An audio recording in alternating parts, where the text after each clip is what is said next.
आदेश माऊली. श्री शिवलीलामृत कथा अध्याय 8. भद्रायू आख्यान. भद्रायूचा पराक्रम, भद्रायूची परीक्षा. श्री गणेशाय नमः. हे शिवशंकरा, तुझा जय जयकार असो. हे सदाशिवा, तू वेदवंद्य ब्रह्मानंद मूर्ती आहेस. तू शिवयोगी रूपाने प्रकट होऊन भद्रायूला अनेक विषयासंबंधी यथासांग उपदेश केलास. पुराणकार सूत शौनक आदी ऋषींना सांगतात, शिवयोग्याने भद्रायूला शिवकवच शिकवले. मृत्युंजय मंत्राने अभिमंत्रित केलेले भस्म त्याच्या शरीराला लावले. त्याच्या गळ्यात मोठ्या प्रेमाने रुद्राक्ष माळ घातली. त्याला एक दिव्य शंख दिला. त्या शंखनादाने सगळे शत्रू बेशुद्ध पडतील असे त्यात सामर्थ्य होते. त्रैलोक्यात अत्यंत दुर्मिळ असे खड्ग दिले. ते खड्ग पाहताच शत्रू जळून भस्म होतील असे अद्भुत सामर्थ्य त्यात होते. अहो, भोळा सांब सदाशिव प्रसन्न झाला की त्याचे देणेही अलौकिकच असते. मग तो शिवयोगी भद्रायूला उत्तमोत्तम आशीर्वाद देत म्हणाला, तुला आरोग्य दीर्घायुष्य लाभेल. ऐश्वर्य प्राप्तीने तू सर्व राजलोकात श्रेष्ठ ठरशील. तू सतत विजयी होऊन पृथ्वीवर हजारो वर्ष राज्य करशील. सर्व प्रकारची लक्ष्मी प्राप्त होऊन तुझी सर्वत्र कीर्ती होईल. असा आशीर्वाद देऊन तो शिवयोगी अदृश्य झाला. भद्रायू आणि सुमती सदैव शिवस्मरणात लीन असत. आता इकडं काय झालं? भद्रायूचा जो पिता दाशार्ह देशाचा नृपती म्हणजे राजा वज्रबाहू, त्याच्यावर शत्रूने आक्रमण केले. मगध देशाचा हेमरथ नावाचा राजा आपली अफाट सेनापती घेऊन वज्रबाहूवर आक्रमण करण्यास आला. त्याने वज्रबाहूचे सर्व राज्य लुटले. धन धान्य, स्त्रिया, गोधन सगळं काही लुटलं. वज्रबाहूच्या राजवाड्याला त्याने वेढा घातला. वज्रबाहूने बाहेर येऊन शत्रूचा प्रतिकार केला, पण हेमरथाचे बळ जास्त असल्याकारणाने 10 दिवसांच्या युद्धानंतर वज्रबाहूचा पूर्ण पराभव झाला. हेमरथ वज्रबाहू, अमात्य, दासदासी, राजस्त्रिया आणि इतर बंदींना रथाला बांधून त्याच्या राज्याकडे निघाला. यावेळेस डोळ्यात पाणी आणून राजा वज्रबाहू आपल्या अमात्यासहित अक्षरशः मागे पुढे बघत होता. या कठीण प्रसंगी, या संकटाच्या प्रसंगी आपल्याला मदतीला कोण येऊ शकेल? आपल्याला ना कोणी मुलगा ना कोणी भाऊ. मग कोण कैवारी बनून आपल्याला या संकटातून सोडवेल असा विचार सारखा त्याच्या मनात येत होता. नेमकी ही बातमी भद्रायूला समजली. त्याने आपल्या शरीरावर शिवकवच धारण केले व शिवयोगी गुरुचे स्मरण केले. मृत्युंजय मंत्राचा जप केला. शिवस्मरण करून सर्वांगाला भस्म लावले. शिवयोग्याने दिलेला शंख व खड्ग घेतले. मग तो आपल्या मातेला वंदन करून म्हणाला, माझ्या पित्याला शत्रू पकडून नेत आहेत. शत्रूला ठार मारून पित्याची सुटका करण्यासाठी मी जातो आहे.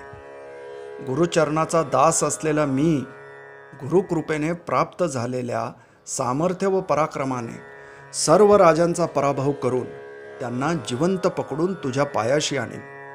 तू मला आशीर्वाद दे. असे सांगून भद्रायू अत्यंत त्वरेने निघाला. त्याच्याबरोबर पद्माकराचा पुत्र सुनयही होता. एखाद्या विजेप्रमाणे भद्रायू धावत होता. गरुड जसा सापाचा माग काढत जातो तसा भद्रायू जात होता. जणू सिंहाचे 2 छावेच शिकारीला निघाले आहेत. ते दोघेही सीता मातेचे कैवारी असलेल्या लव आणि कुश यांच्यासारखे दिसत होते. शत्रूचे सैन्य पुढे दिसताच भद्रायूने प्रचंड गर्जना केली, जिथे आहात तिथेच थांबा. अरे चोरांनो, वज्रबाहू राजाची संपत्ती चोरून नेता आणि वर त्यालाही बांधून नेत आहात. एवढा अन्याय केल्यावर तुमची सुटका नाही. थांबा. तुमच्यासारख्या चोरांचे नाक कान कापतो, हात पाय तोडतो. शत्रूने मागे वळून पाहिले तेव्हा त्यांना भद्रायू व सुनय ही किशोर वयातील मुले दिसली. त्यांचे तेज पाहून शत्रू म्हणाला, हे जणू भक्तांच्या रक्षणाला आलेले शिव आणि विष्णूच दिसत आहेत. एक सूर्य तर एक चंद्र, एक वासुकी तर एक इंद्र, एक वशिष्ठ तर एक विश्वामित्र असे तेज शत्रूला दिसले. मग भद्रायूने शत्रू सैन्यावर असंख्य आणि अमोघ बाणांचा पाऊस पाडला. रणवाद्यांचा भयंकर कल्लोळ चालू झाला. शत्रूही परत फिरून युद्धाला सज्ज झाला. तेवढ्यात भद्रायूने त्याच्या दिव्य शंखाचा अद्भुत नाद केला. ते ऐकून शत्रू सैन्य बेशुद्ध पडले. कित्येक रथ योद्ध्यांशिवाय मोकळे सैरावैरा जाताना दिसत होते. त्यातीलच एका दिव्य रथावर हे दोघे जण स्वार झाले आणि त्वेषाने युद्ध करू लागले. भद्रायूने त्याचे खडग उपसले. त्या खडगाचे तेज पाहून शत्रूची पाचावर धारण बसली. त्यांचा तो आवेश पाहून वज्रबाहूचे कैदेत असलेले कित्येक वीर भद्रायू सोबत शत्रूशी लढायला प्रेरित झाले व भयंकर रणवाद्य वाजवून ते भद्रायूला येऊन मिळाले. हा कोण, कुठून आला हे काही कळत नाही, पण यावेळी हाच आपला पाठीराखा व कैवारी असे समजून त्यांनी भद्रायू सोबत शत्रूशी लढायला सुरुवात केली. शत्रू सैन्याची कापाकापी करत भद्रायू हेमरथाच्या रथाजवळ आला. हेमरथ वज्रबाहूला पकडून नेत होता. वज्रबाहू व अमात्याने जेव्हा हे दोन वीर पाहिले तेव्हा ते म्हणाले, हे तरुण वीर कोण असावे जे देवासारखे आपल्यासाठी धावून आले. यांची विद्या पाहून असे वाटते की यांचा गुरु मोठा समर्थ आहे. या दोघांमधला राजकुमारासारखा दिसणारा तो तरुण, तो तर खूप जवळचा वाटतो. हे कोण आहेत काहीच कळत नाही, पण तरीही त्यांना हृदयाशी कवटाळावे असे सारखे वाटते. दुरूनच वज्रबाहू व त्याच्या प्रधानाने भद्रायूने केलेले घोर युद्ध पाहिले. शत्रूला जबरदस्त मार देऊन रणांगण गाजवलेले पाहिले. त्याचवेळी हेमरथ हा कृतांत काळासारखा थोर योद्धा भद्रायूवर तुटून पडला. या दोघांमध्ये तुंबळ युद्ध सुरू झाले. हेमरथाच्या अनेक वीर सेनानींना भद्रायूने कंठस्नान घातले. हे पाहून शत्रू सैन्य थरथर कापत म्हणत होतं, अरे हा भीम आहे की हनुमंत, की हातात नांगर घेऊन स्वतः बलराम युद्धाला उतरले आहेत. शत्रू सैन्याचे बळ पाहून भद्रायूने शिवयोग्याने दिलेले खड्ग म्हणजे तलवार परत युद्धासाठी काढले. काळाच्या जिभेप्रमाणे हजारो सूर्यांचे तेज असलेले विजेच्या लोळासारखे ते तेजोमय खड्ग जेव्हा झळकले तेव्हा मगध सेना कसपटासारखी भस्म झाली आणि त्याच वेळी भद्रायूने हेमरथाला रथावून खाली ओढले आणि त्याला मल्लयुद्धात लाथाबुक्क्यांनी अक्षरशः बदडून काढले. त्यामुळे हेमरथ भडाभडा रक्त ओकू लागला. भद्रायूने त्याला बांधून ठेवले. त्याची अर्धी मिशी भादरली. डोक्यावर 5 पाट काढले. 5 पाट काढले म्हणजे 5 ठिकाणी उभ्या रेषेमध्ये डोकं भादरलं. शत्रूवरती दिव्य विजय मिळवला व शत्रूने पळवलेली सगळी धनदौलत परत मिळवली. सर्व राजस्त्रियांची सुटका केली. वज्रबाहूला व अमात्यांना मुक्त केले. भद्रायूचा तो अद्भुत पराक्रम पाहून वज्रबाहू आश्चर्याने चकित झाला. आपली सुटका करणारा हा वीर कुमार कोण असेल असा प्रश्न त्याच्यासमोर पडला. अत्यंत गहिवरलेल्या आवाजात वज्रबाहू भद्रायूला म्हणाला, मला या अपयशाच्या सागरातून वर काढणारा तू कोण आहेस? तू तर मला साक्षात कैलासनाथ किंवा वैकुंठनाथच वाटतोस. त्यावेळी आपली सुटका करणाऱ्या भद्रायूला अनेक राजस्त्रियांनी ओवाळले व त्याला मनापासून आशीर्वाद दिले. भद्रायू सर्वांना म्हणाला, आता आपण सर्वजण नगरात जाऊया. असे म्हणून भद्रायू पकडलेल्या शत्रूसह सर्वांना घेऊन नगरात आला. त्याने वज्रबाहूला पुन्हा राजसिंहासनावर बसवले. त्यावेळी नगरात फार मोठा आनंदोत्सव झाला. प्रजेला रथातून साखर वाटण्यात आली. सगळे नगरवासी आपल्या राजाला वंदन करीत होते. मग भद्रायू वज्रबाहूला म्हणाला, कैद केलेल्या शत्रूवर बारीक नजर ठेवा. मी 3 दिवसाने परत येईन आणि परत आल्यावर मी कोण आहे ते सांगेन. असे सांगून भद्रायू सुनयसह रथात बसून आपल्या आईकडे परत आला. सुमतीला वंदन करून त्याने सगळी हकीकत सांगितली. ती ऐकून सुमतीला व पद्माकराला अतिशय आनंद झाला. पद्माकर म्हणजे तो व्यापारी वैश्य ज्याने सुमतीला आपली मानलेली कन्या म्हणून सांभाळली. तिने त्या दोघांना ओवाळून त्यांची दृष्ट काढली. इकडे तो शिवयोगी, माऊली शिवयोगी हा शब्द फार महत्वाचा आहे. इकडे तो शिवयोगी राजा चित्रांगद व सीमंतिनी पुढे प्रकट झाला.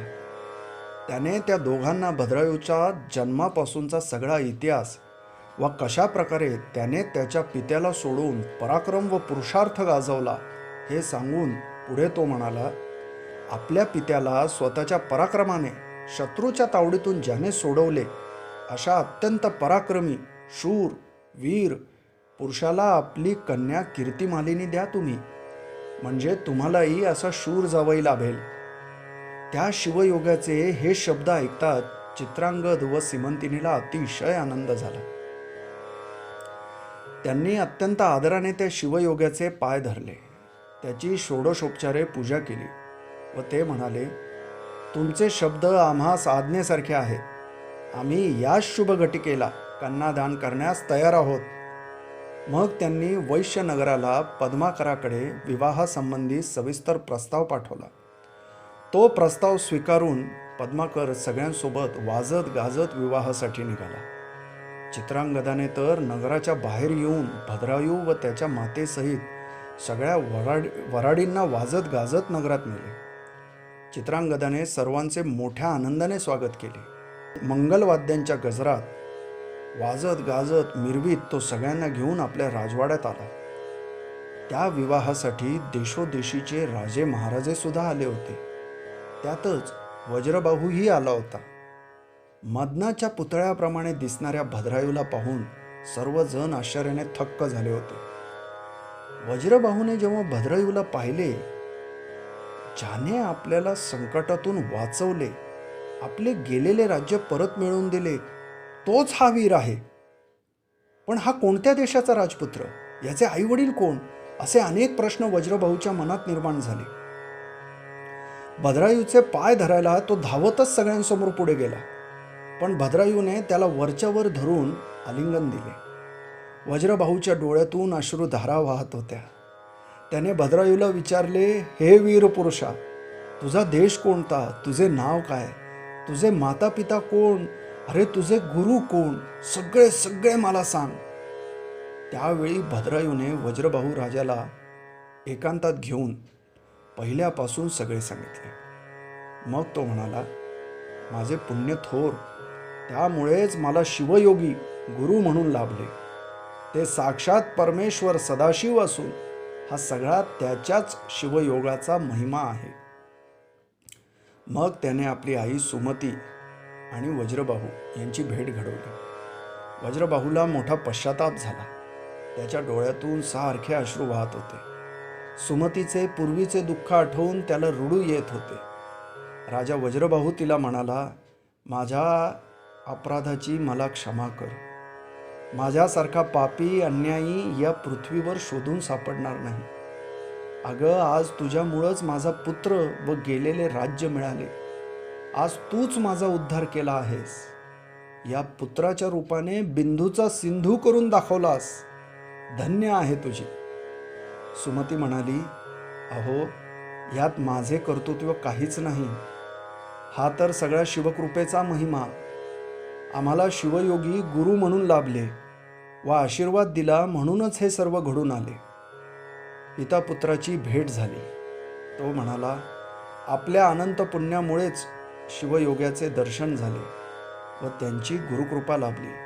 त्यांच्या कृपेनेच हे सगळे घडून आले. भद्रायू हा वज्रबाहूचा पुत्र आहे, ही वार्ता वाऱ्यासारखी सर्वत्र पसरली. सगळ्यांना अतिशय आनंद झाला. जो तो भद्रायूचा वज्रबाहूचा जय जयकार करू लागला. चित्रांगद व सीमंतिनी यांच्या आनंदाला तर पारावारच उरला नाही. त्यानंतर भद्रायू व कीर्तिमालिनी यांचा मोठ्या थाटात विवाह झाला. 4 दिवस विवाह समारंभ चालू होता. चित्रांगदाने तेथे आलेल्या सर्व राजांचा यथोचित सत्कार केला. भद्रायूला असंख्य वस्तू आंदण म्हणून दिल्या. 2,00,000 घोडे, 10,000 हत्ती, दासदासी, अपार द्रव्य, अलंकार अशा कितीतरी वस्तू चित्रांगदाने भद्रायूला आंदण म्हणून दिल्या. राजाच तो. विवाह सोहळा संपल्यावर भद्रायू कीर्तिमालिनीसह सर्वांना घेऊन आपल्या नगरात आला. वज्रबाहू व सुमतीला पुनर्मिलनाचा जो आनंद झाला त्याचे वर्णन किती व कसे करणार. पुढे त्याने हेमरथासहित आपल्या सगळ्या शत्रूंना क्षमा करून जीवनदान दिले व प्रतिवर्षाचा करभार लावून त्यांना त्यांच्या राज्यात परत पाठवले. असा आनंद, असे भाग्य जन्मोजन्मी केलेल्या शिवपूजनानेच केवळ प्राप्त होते हे सांगायच हवे का. काही दिवसांनी वज्रबाहूने भद्रायूला राजसिंहासनावर बसवले. सगळा राज्यकारभार त्याच्या स्वाधीन केला. सगळे काही व्यवस्थित पार पडल्यावर वज्रबाहू सुमतीसह तपाचरणासाठी हिमालयात गेला. भद्रायूने आपल्या बाहुबलाने सगळी पृथ्वी जिंकली. शिव आराधना करीत, ज्योतिर्लिंगाचे त्रिकाल पूजन करीत त्याने पृथ्वीवर प्रदीर्घ काळ सुखाने राज्य केले. शिवकवच, भस्मधारण, रुद्राक्षधारण व गुरुकृपा याचेच हे महात्म्य आहे माऊली. धन्य तो शिवयोगी रूपी गुरु व धन्य तो शिष्य भद्रायू. आता पुढील कथा शांत चित्ताने ऐका.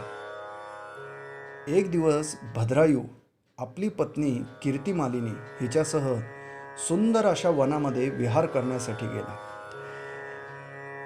इथे लेखनकर्त्याने अप्रतिम अशी झाडांची नावं, प्राणी पक्ष्यांची नावं, वेलींची नावं, फुलांची नावं अशी वर्णन करून त्या रम्य व घनदाट वनाचं वर्णन केलेलं आहे.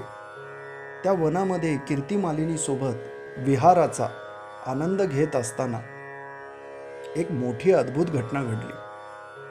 त्याने पाहिले, दूरवर एक ब्राह्मण व त्याची पत्नी हात वर करून आक्रोश करत, बोंबा मारत त्याच्याकडे धावत येत होती.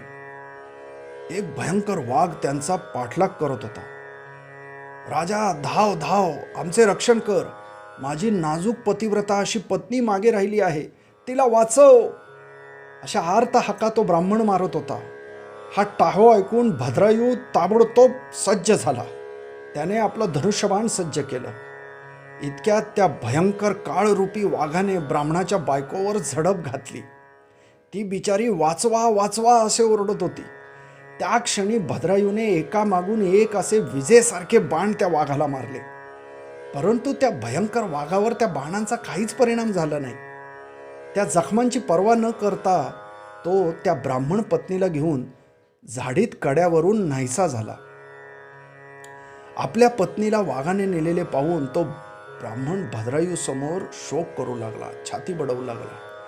पत्नीला हाका मारू लागला, प्रिये, मला एकट्याला सोडून तू परलोकात का बरं गेलीस? आता मी कसा जिवंत राहू? राजा भद्रायूचा धिक्कार करत तो ब्राह्मण म्हणाला, अरे राजा, तुझी सगळी शस्त्र कुठे गेली? तुझ्या गुरुने दिलेली तलवार ती कुठे गेली? अरे तुझे धनुष्य कुठे आहे? तुला 12,000 नागांचे बळ मिळाले आहे असं मी ऐकतो आहे. अरे ते कुठे गेले? तुझा तो दिव्य शंख, ते दिव्य खड्ग, ते दिव्य मंत्र, ती दिव्य विद्या यांचा तुला काय उपयोग? अरे आपल्या शरणागताचे जो रक्षण करू शकत नाही त्याच्या शस्त्रांचा व सामर्थ्याचा काय उपयोग? माझ्या पत्नीला वाघाने सर्वांच्या देखत नेले. आता पत्नीशिवाय घर म्हणजे अरण्यच. अरे माझ्या पत्नीने तुलाही हाका मारल्या की रे? मी तुला शरण आलो होतो, पण माझ्या पत्नीला वाचवण्यासाठी तू काहीच केले नाहीस. सज्जनांचे वास्तव नसलेला आश्रम किंवा गाव असून नसल्यासारखेच असते. जेथे शिवकीर्तन होत नाही तेथे वक्ता आणि श्रोता असून काय कामाचे? शंकराला न भजणारा व ब्राह्मणाचे रक्षण न करणारा श्रीमंत मनुष्यच काय तर राजाही व्यर्थ जगतो. तुझ्या सगळ्या सामर्थ्याचा धिक्कार असो. आई वडिलांची सेवा न करणारा मुलगा जसा केवळ भूमीला भार ठरतो, त्याचप्रमाणे शरणागताचे रक्षण न करणारा, त्याला संकटातून न सोडवणारा राजा हा नुसता नावाचाच राजा. तू सुद्धा तसाच आहेस. तुझा धिक्कार. अशा प्रकारे तो ब्राह्मण शिव्या शाप देत शोक करू लागला असता भद्रायूला अतिशय वाईट वाटलं. स्वतःच्या पराक्रमाचा, सामर्थ्याचा त्याने धिक्कार केला. मग तो त्या ब्राह्मणाजवळ जाऊन म्हणाला, ब्राह्मणा, माझा पराक्रम आज नष्ट झाला. अधम असलेल्या अशा माझ्यावर तू कृपा कर. तू शोक करू नकोस. तू मागशील ते मी तुला देतो. तुझे दुसरे लग्न लावून देतो. अरे हवे असेल तर माझे राज्य तुला देतो. यावर तो ब्राह्मण म्हणाला, अरे राजा, ज्याला पत्नी नाही त्याला धनदौलतीचा काय उपयोग? तुझे राज्य घेऊन मी काय करू? माझी मरण पावलेली पत्नी मला परत मिळणार आहे का? मूर्खाला श्रेष्ठ ग्रंथाचा, वृद्धाला विवाहाचा, आंधळ्याला दिव्याचा, तहानेने व्याकुळ झालेल्याला तूप पाजण्याचा, भुकेने कासावीस झालेल्याला गंध अक्षदांचा, चिंताग्रस्ताला नृत्य गायनाचा काय उपयोग? त्याप्रमाणे माझ्या पत्नीला वाघाने ठार मारले असता तुझ्या संपत्तीचा आणि राज्याचा मला काय उपयोग? तू फक्त माझी पत्नी मला परत आणून दे. भद्रायू म्हणाला, ब्राह्मणा, मला क्षमा कर. मी तुझी पत्नी परत आणून नाही देऊ शकत. पण माझी पत्नी कीर्तिमालिनी मी तुला देतो. तो ब्राह्मण जणू भद्रायूचं सत्वच पाहत होता. तो म्हणाला, असे म्हणतोस? ठीक आहे. मला तू कीर्तिमालिनी दान म्हणून दे. अरे राजा, मी प्रखर तपश्चर्या केलेली आहे. तिच्या पुण्याच्या प्रभावाने भयंकर महापापांचा मी नाश करू शकतो. माझे तपाचे पुण्य मेरू पर्वताहून उंच आहे. त्यामुळे तुझी पत्नी स्वीकारली असता लागणाऱ्या पापाचे मला काहीच वाटत नाही. तुझे स्त्रीरत्न मी स्वीकारल्यावर मला लागणारे पाप हे माझ्या तपपुण्याच्या सागरात पडलेले एक लहानसे मातीचे ढेकूळ आहे. त्याने थोडीच माझ्या पुण्याचा समुद्र ढवळून निघेल. अरे धुळीचा लोट जरी उठला तरी आकाश थोडीच मलिन होते. त्याचप्रमाणे मीही या पापातून निर्दोष राहीन. तेव्हा मला तुझी पत्नी दे. भद्रायूने मनात विचार केला, अरे रे, हे काय थोर अपयश माझ्या पदरी आले. माझे सामर्थ्य त्या क्षणी नष्ट झाले ज्या क्षणाला ब्राह्मण स्त्रीला वाघाने नेले. आता माझी पत्नी ब्राह्मणाला देऊन मी अग्निप्रवेश करीन. माऊली, यासाठी कीर्तिमालिनीही तयार झाली, कारण ती तेवढीच पतिव्रता होती. आपल्या पतीला कुठलाही दोष लागू नये, पाप लागू नये, त्याच्यामुळे तीही या भयंकर गोष्टीला तयार झाली. मग पुढे भद्रायूने संकल्पपूर्वक आपली कीर्तिमालिनी त्या ब्राह्मणाला दान म्हणून दिली. त्या क्षणी तो ब्राह्मण कीर्तिमालिनीसहित तेथेच गुप्त झाला. भद्रायूने अग्नी प्रज्वलित करून स्नान केले व रुद्राक्ष धारण केले. सर्वांगाला भस्म लावून शिवमंत्राचा जप केला. शिवयोग्याचे स्मरण करीत अग्नीला 3 प्रदक्षिणा घातल्या. हे दशभुजा, पंचवदना, कर्पूर गौरा, विश्वव्यापका, शंकरा, माझ्या पापांना क्षमा करून मला तुझ्याजवळ बोलवून घे. असा शिवनामाचा घोष करीत तो अग्नीत उडी टाकणार. तोच त्या अग्नीतून भगवान पंचमुख सदाशिव पार्वतीसह प्रकट झाले. त्यांनी भद्रायूला हृदयाशी कवटाळून ते म्हणाले, माझ्या लेकरा, तुझी कीर्ती आणि तुझी भक्ती थोर आहे. मित्रा, तुला इच्छित असलेला वर माग. हे ऐकून भद्रायू सद्गतीत झाला व म्हणाला, देवा, ब्राह्मणाची स्त्री त्याला परत आणून द्या. हे मागणे ऐकून गजमुखाचे वडील असलेले म्हणजे गणपती बाप्पांचे वडील असलेले भगवान सदाशिव हसत म्हणाले, राजा, अरे तुझ्या भावभक्तीची व धैर्याची परीक्षा पाहण्यासाठी मीच स्वतः ब्राह्मणाचे रूप घेतले होते. जिला वाघाने पकडले होते ती दुसरी कोणी नसून प्रत्यक्ष माझी भैरवीच होती. तुझ्या बाणांचा ज्याच्यावर काहीही परिणाम झाला नाही तो वाघही मीच होतो. तुझ्या धैर्याची व भक्तीची परीक्षा पाहण्यासाठीच मी तुझ्या पत्नीची मागणी केली होती. कीर्तिमालिनीच्या व तुझ्या भक्तीने मी अत्यंत संतुष्ट झालेलो आहे. हे घे तुझी कीर्तिमालिनी आणि आता तुला हवा असेल तो वर माग. राजा भद्रायू म्हणाला, प्रभू, आपण मला प्रत्यक्ष दर्शन दिले हाच मोठा वर आहे. अहो, आपण वरदात्यांमध्ये श्रेष्ठ आहात. मला आपल्याकडून दुसरा कोणताही वर मागायचा नाही. माझी एकच इच्छा आहे. माझे माता पिता, मला ज्याने सांभाळलो तो पद्माकर वैश्य व त्याचा पुत्र सुनय या सर्वांना आपण कैलास नोकी न्यावे. यांना आपल्या चरणाशी आश्रय मिळावा. मग भगवान सदाशिव कीर्तिमालिनीला म्हणाले, आता तू तरी काही वर माग. तेव्हा ती म्हणाली, माझी माता सीमंतिनी व पिता चित्रांगद यांना आपल्या पायाशी कायमचे स्थान द्यावे. तथास्तु. म्हणून शूलपाणी भगवान सदाशिव म्हणाले, तुम्ही दोघांनी जे जे मागितले ते ते सर्व मी तुम्हाला दिले. माझे सारे चित्त तुमच्याच ठिकाणी गुंतलेले आहे. असे बोलून भगवान सदाशिव अदृश्य झाले. मग राजा भद्रायूने भगवान सदाशिवाच्या कृपेने आपली पत्नी कीर्तिमालिनी हिच्या समवेत सर्व सुखांचा उपभोग घेत 10,000 वर्ष राज्य केले. त्यानंतर आपल्या पुत्रांना राज्य देऊन ते दोघेही दिव्य रूपात शिवलोकाला गेले. भगवान सदाशिवाच्या पूजनाने त्यांना हे फळ मिळाले. असे हे भद्रायू आख्यान परम पुण्यदायक असून त्याच्या श्रवणाने सुयश व दीर्घायुष्य लाभते, सर्वत्र कल्याण होते. या आख्यानाचे जे पठण करतील ते वादविवादात विजयी होतात. त्यांना सर्वत्र कीर्ती प्राप्त होते. हे भद्रायू आख्यान मोठे अद्भुत आहे. यातील शब्द ही बिल्वपत्रेच आहेत. ती सदाशिवाला वाहिली असता मनुष्य संसार सागर तरून जातो. भद्रायू आख्यान म्हणजे कैलास पर्वत आहे. त्याला पारायण रूपी प्रदक्षिणा घातल्या असत्या शिवशंभो सदाशिव त्याला सर्व बंधातून मुक्त करत निष्पाप करतात. स्कंद पुराणाच्या ब्रह्मोत्तर खंडातील श्री शिवलीलामृत ग्रंथाचा गोड असा 8वा अध्याय संपन्न.